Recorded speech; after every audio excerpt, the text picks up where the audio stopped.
What if the life you've been dreaming of isn't as far away as you think? Welcome to the Transforming Lives Panel podcast, where real stories meet radical change. With hosts Sharmin and Mitzi Dadoun. Together, they bringing you unfiltered conversations with trailblazers, experts, and everyday people who've turned their struggles into strength.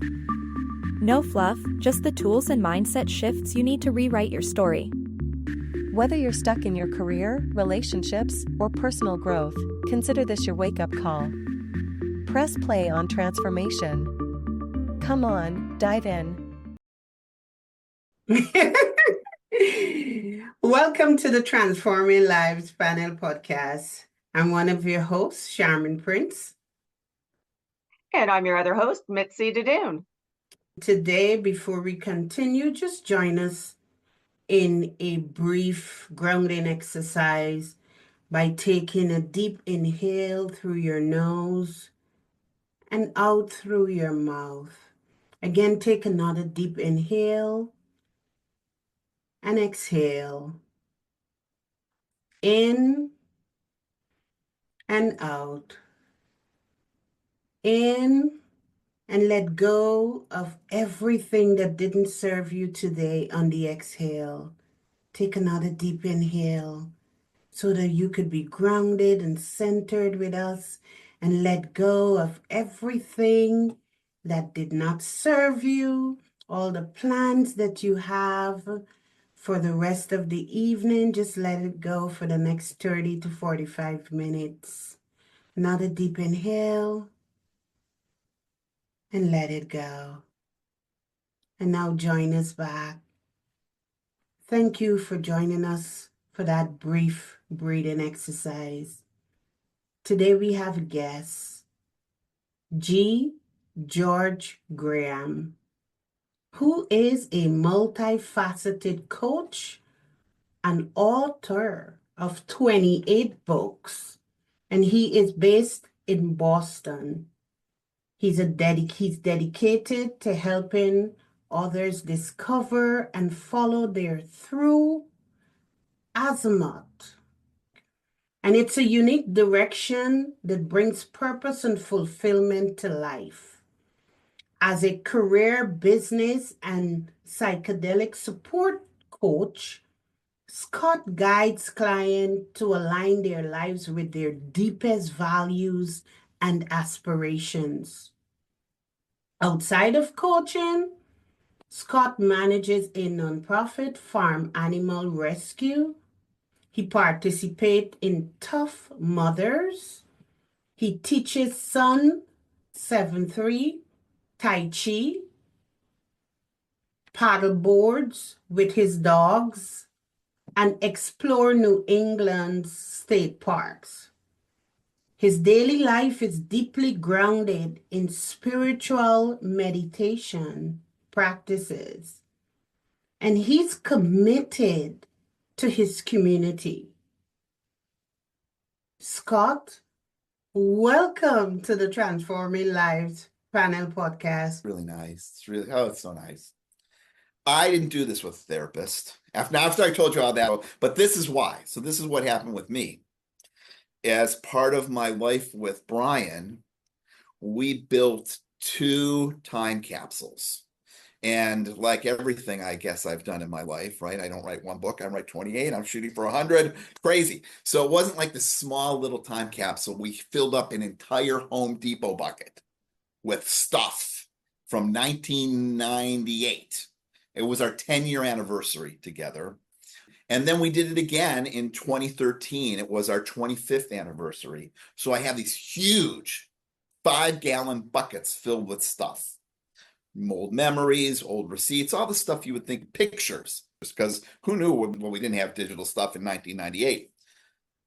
But what we had in the time capsules, in addition to all of this stuff, were letters to the future.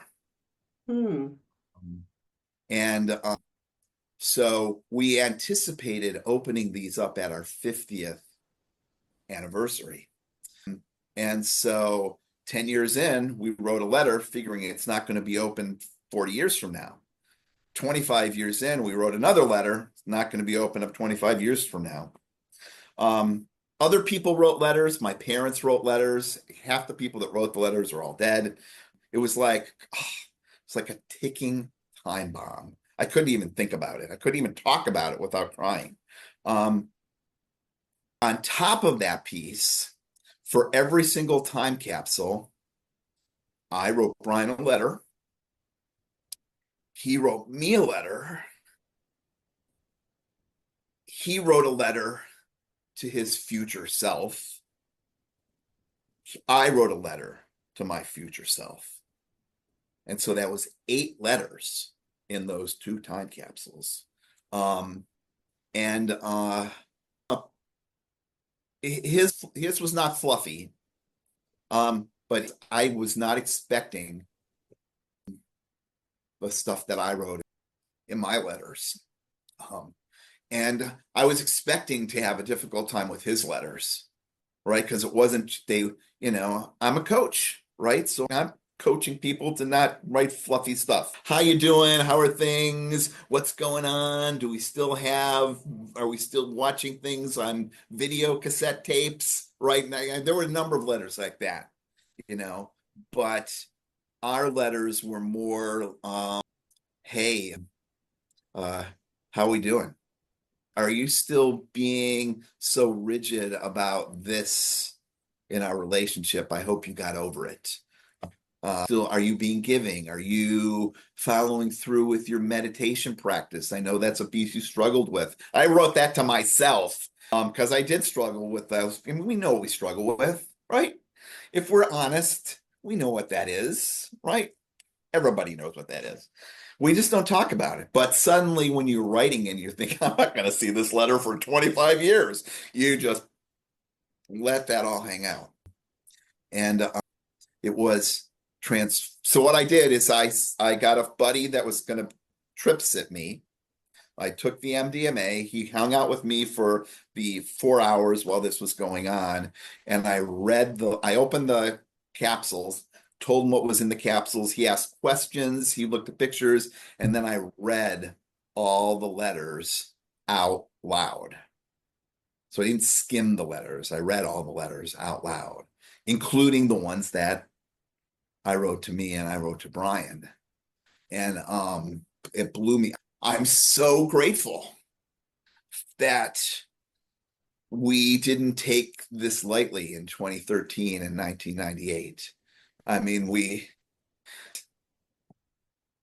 there is nothing that rocks your world more than a confrontive letter from you and your dead spouse from 20 years ago.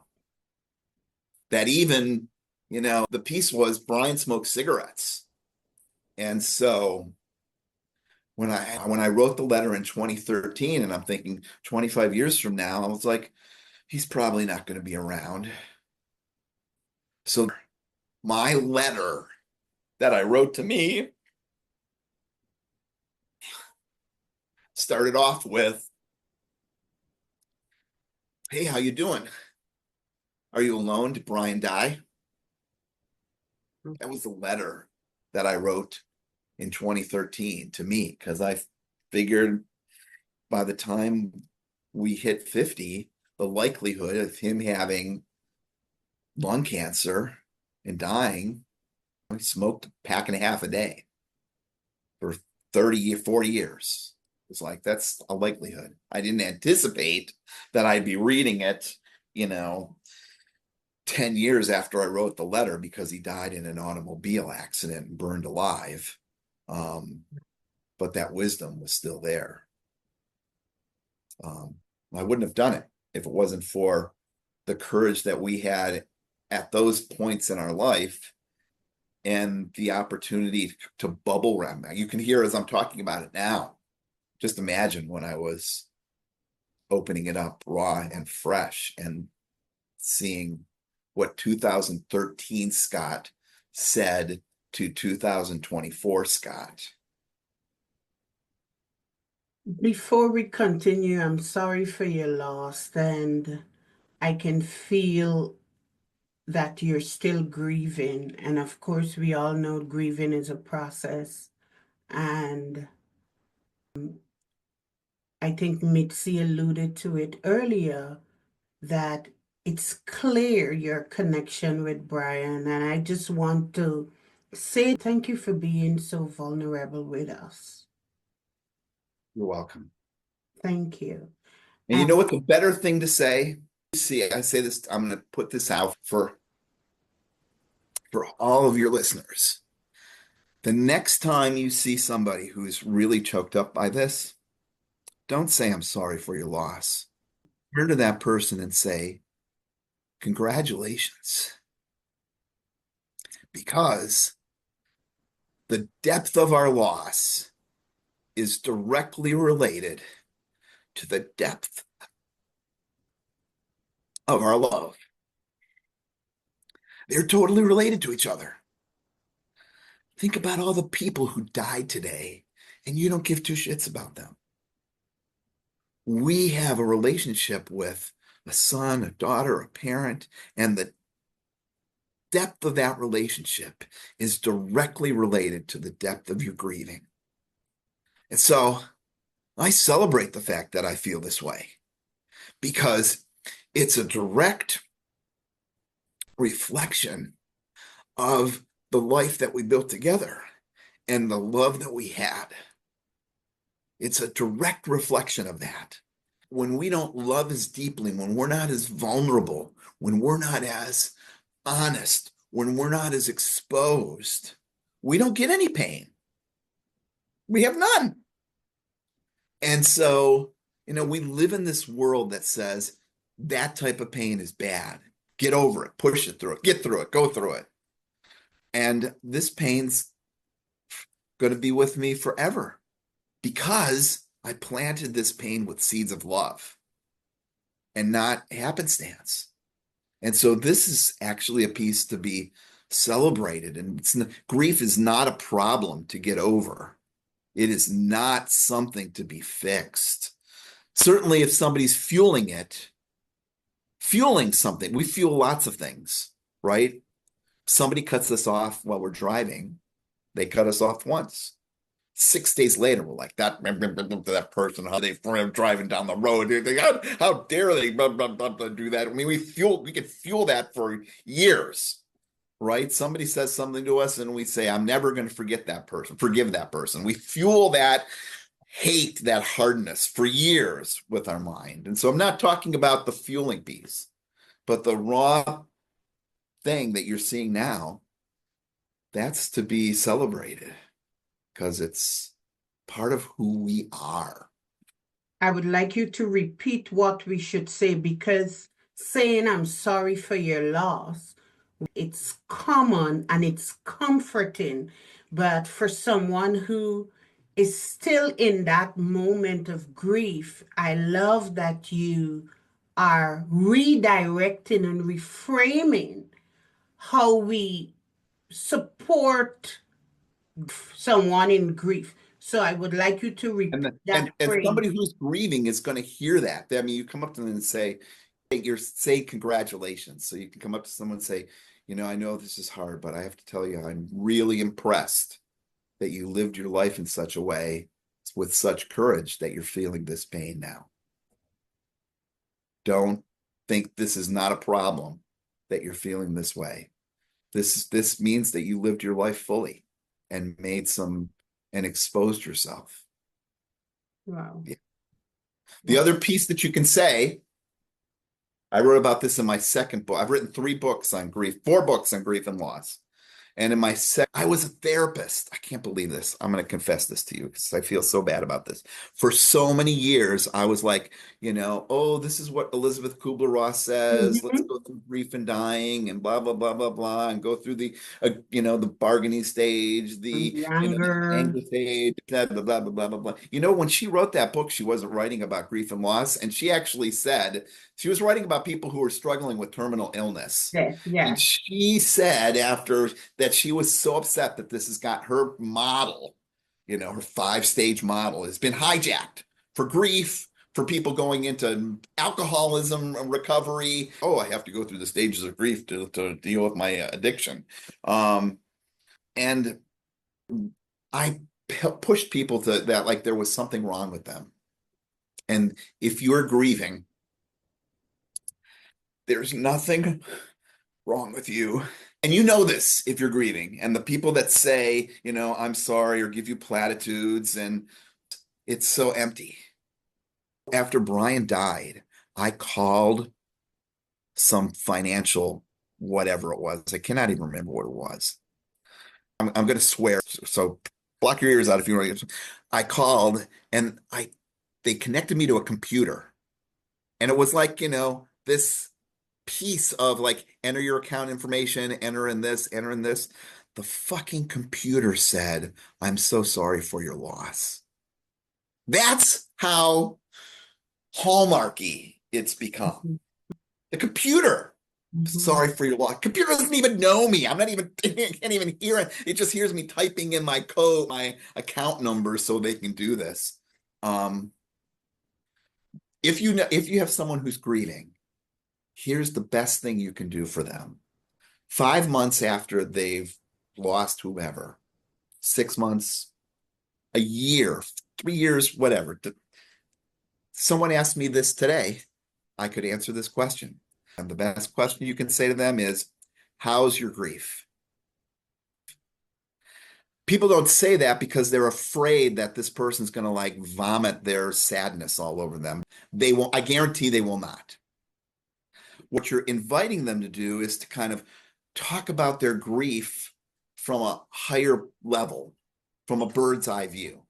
And so, like, if somebody came up to me and said, "How's your grief?"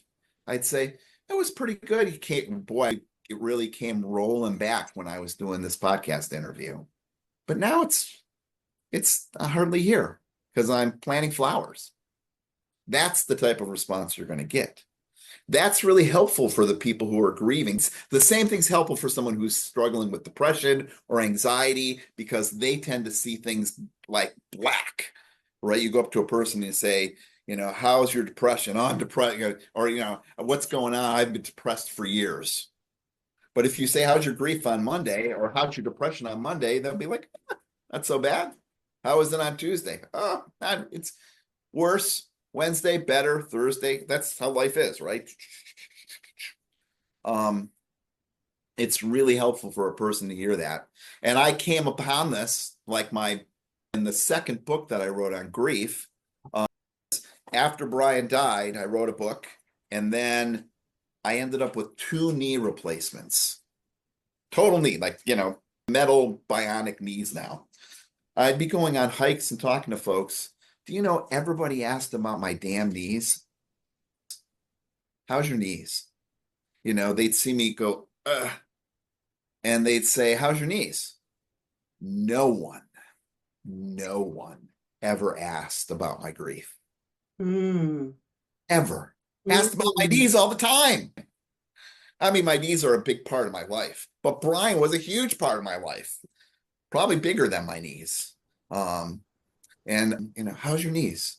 Same piece. How's your grief?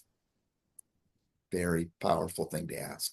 Thank you for sharing that with us, because I think it's important, especially for us on the podcast, that we wouldn't say, at least for me, I wouldn't say I'm sorry for your loss, because I thought that you were expressing those emotions, what you were feeling. I felt it was real. So I thought that's the thing that you say, to comfort and offer support. So I really want to thank you for sharing that and for reframing, giving me a new perspective on offering support to someone who's grieving. Thank you. What I need is validation and not pity or sad. It's not the new. I'm talking normal now. I'm not teary-eyed. We can talk about the dogs or this or that, the pigs or whatever, that farm. If you go to see a comedy movie, think about this. You probably have seen some comedy movies that are very hysterical. And when you tell people about the scene, or you watch that movie again, it gets to that same scene that you may have seen like 150 times, you still laugh hysterically at that scene. It's really funny to you. And it's not that you're crazy. Someone doesn't come up to you, I'm sorry you're still laughing at that scene after seeing it 400 times. Or are you still laughing at that scene after seeing it 300 times? Get over it. It's a scene that you've had. And so just now I was replaying some movies talking about Brian. Of course you're going to be tearful. That's a tearful scene, right? I think too, what you shared with us, which is so impactful, that unfortunately very few people during the course of their life really let someone in and get that deep in a relationship where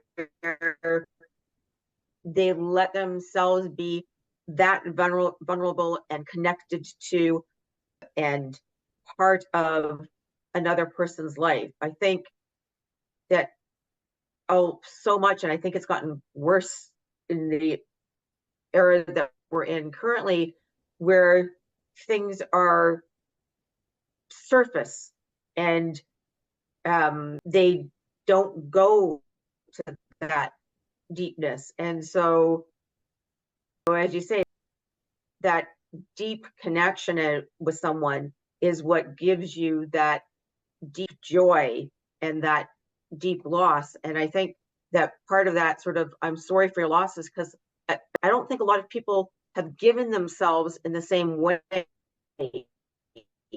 And so they haven't experienced that same kind of love and joy and loss as well. Yeah, I think you're right. Right?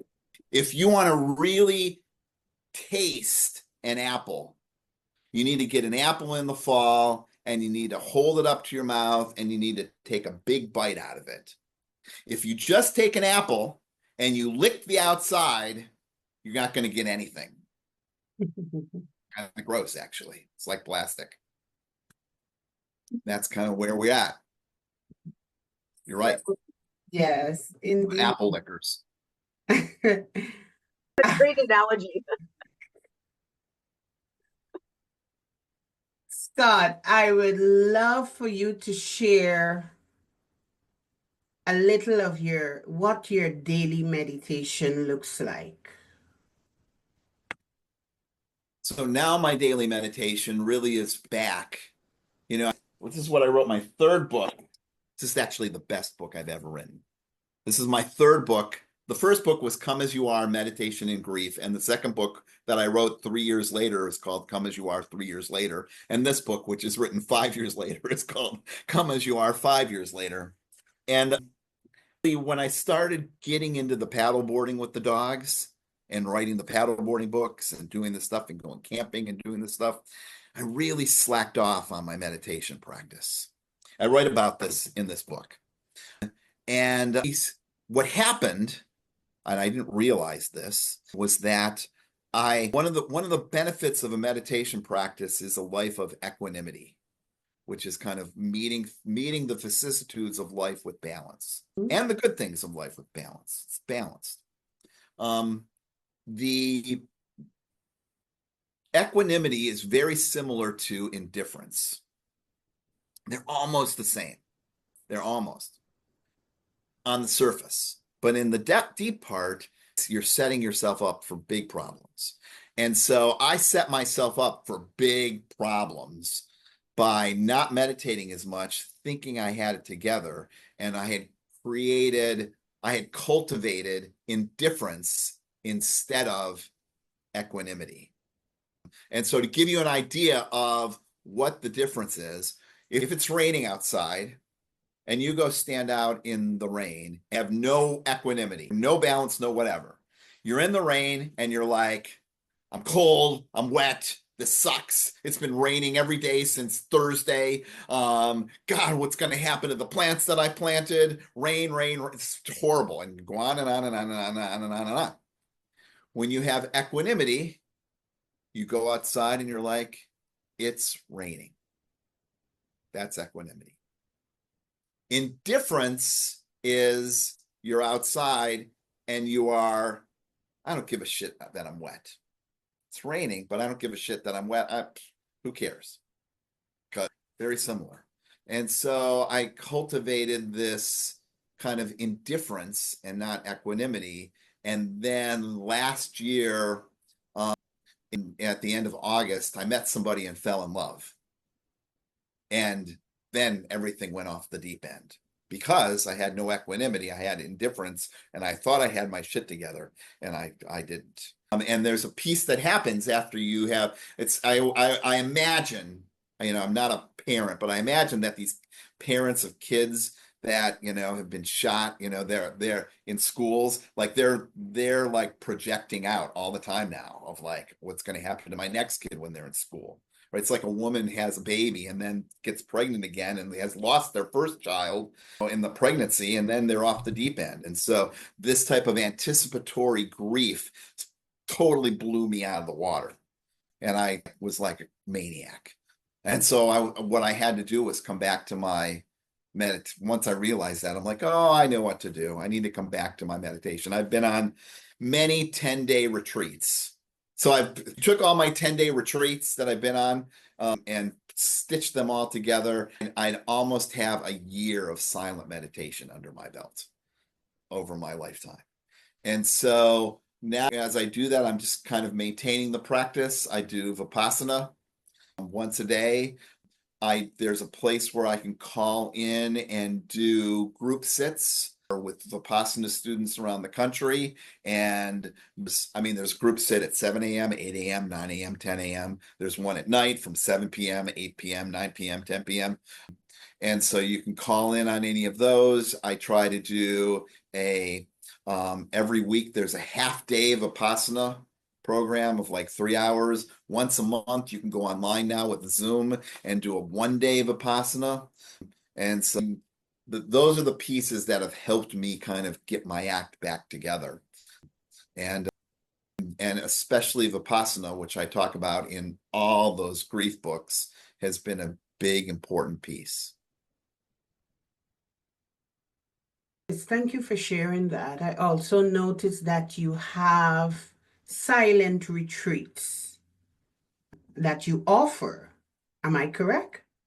No, I do not do silent retreats anymore. I've participated in many silent retreats. Okay. And they are all over the country. If you are interested, all you have to do is do Vipassana meditation retreat. They are 10 days long. Actually, they're 11 days long because the first day they count as day 0. And then you stay through. So you get 10 solid days of silence. And they are great to do. They're free. You don't have to pay a dime to go do them. You can donate afterwards, but they won't take your money as payment when you go. They'll let you donate after you. So when you go there, you really are experiencing this meditation practice from the goodwill of others. It is truly a pay it forward kind of thing. And so when you finish the course, if you give them money, you're giving them money for a future student or a future person to go do their course that they use to buy food in the future. And so, yeah, the courses are totally free. Thank you so much, Scott. Yeah. How can our listeners contact you? All you have to do is Google G. Scott Graham, which is my name at the bottom of all my books. G. Scott Graham. And then I'm assuming people can contact you guys, right, about this stuff. So this is what I'm going to do for you people that are listening. My most current book, I'm going to give these guys the digital copy of my most current book. And all you have to do, if you want a copy of this book, just message these guys. If this is up on YouTube, put it in the message, say, send me a copy of Scott's book, and these guys can send you a digital copy of this that you can put on your Kindle, your tablet, wherever, and read away. That's beautiful. Thank you so much. Okay. What message would you like to leave with us and our listeners?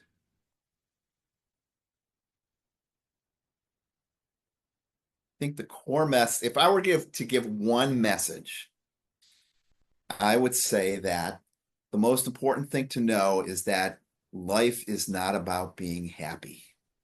We are polluted with this marketing baloney that somehow once we do this or have that or buy this or master this technique or read this book or go to this retreat or that we're going to be happy. That is not what life's about. You have to have the dark with the light.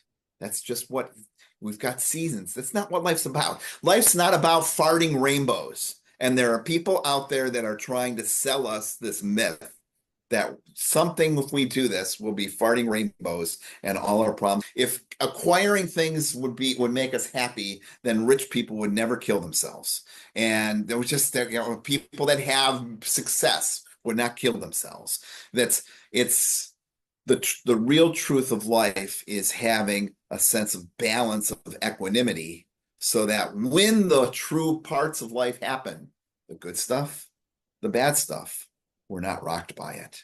That's the real skill. That's the thing to build and grow toward, equanimity, not happiness. Thank you so much. You're welcome. If today's episode sparked something in you, don't let it end here. Change starts with action. Hit subscribe and join our community of life chasers. We want to hear from you. While we don't have social media, you can connect with us through our personal YouTube channels. Share your biggest takeaway and let us know how you're transforming your life. Remember, your next level life begins the moment you decide to claim it. Until next time, keep transforming.